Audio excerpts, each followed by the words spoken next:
Hi there, Virgo, Sun, Moon, and Rising. It's time to have a look and see what is going on when it comes to your weekly tarot for the week starting January 28th, 2024. Quick reminder, my New Year's resolution sale is going into its last week here, right? And so the sale ends the end of the day, the 31st. So if you have any big plans or goals that you're looking to accomplish this year, you might want to hit up my website, integrativemysticism.com, before it ends. And you've got a ton of astrology homework to catch up on as we go through this week. So this week's astrology, February's monthlies, and of course we are in this 2-week window period with the full moon in Leo we just had. And in that video I also address Uranus turning direct. So make some time for it when you get it. So let's have a look and see what's going on with your cards. We're just going to charge them up and have a look. One moment.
All right.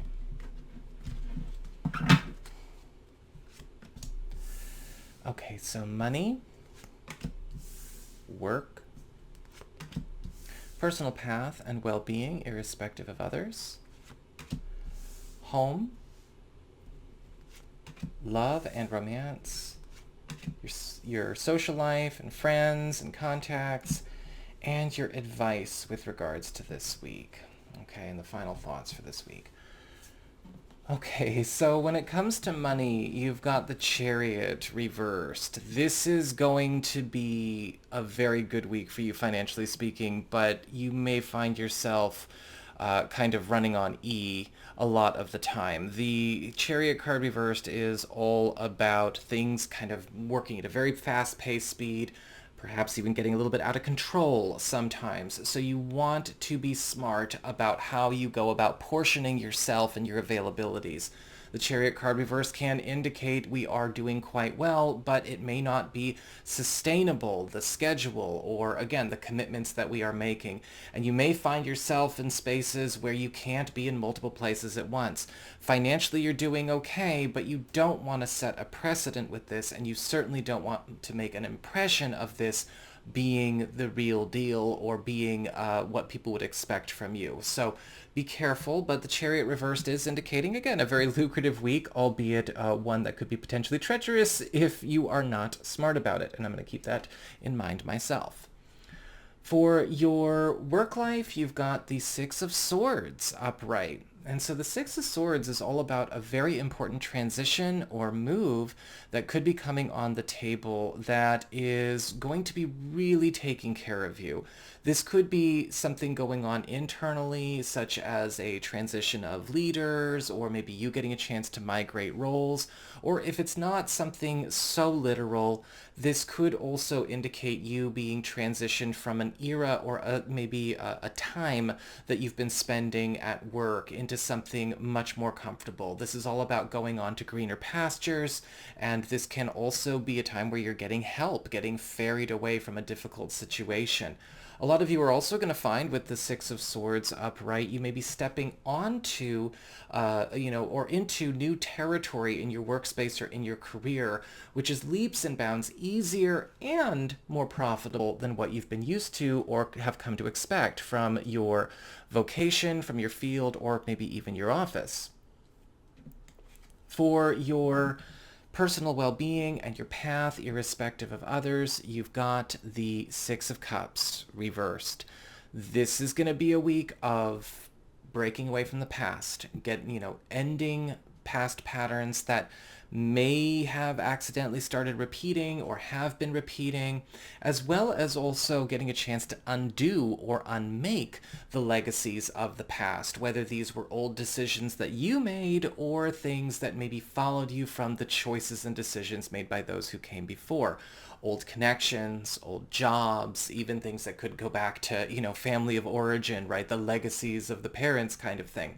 With the Six of Cups reversed, this is one of the cards that cleans our slate.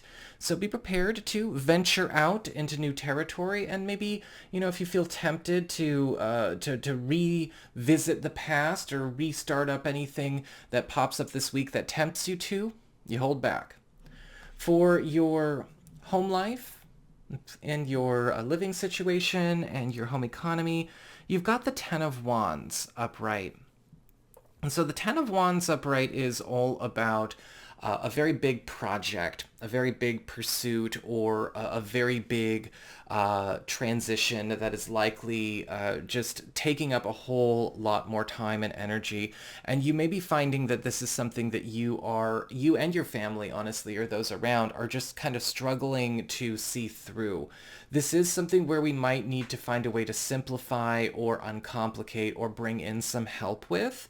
This is a change in your environment, or maybe even a change in a future plan as well that could be very high maintenance.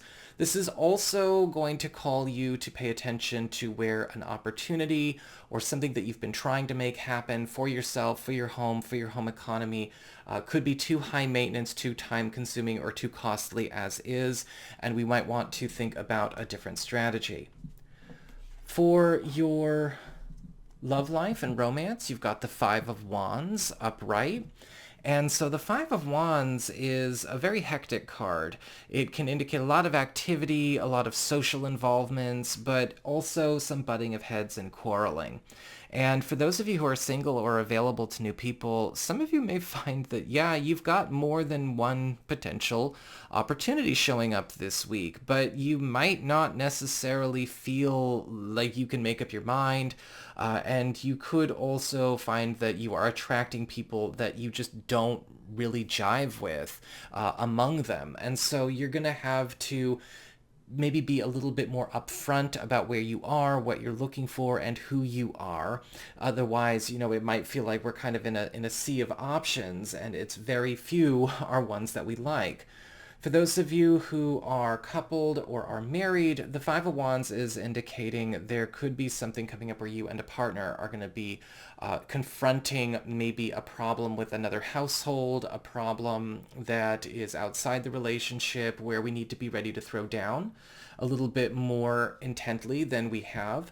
Or this could even be a quarrel between you and a partner around a controversial topic that may be a little bit too sensitive and we can't really agree on the best course of action. For your social life and your contacts, you've got the Eight of Wands upright.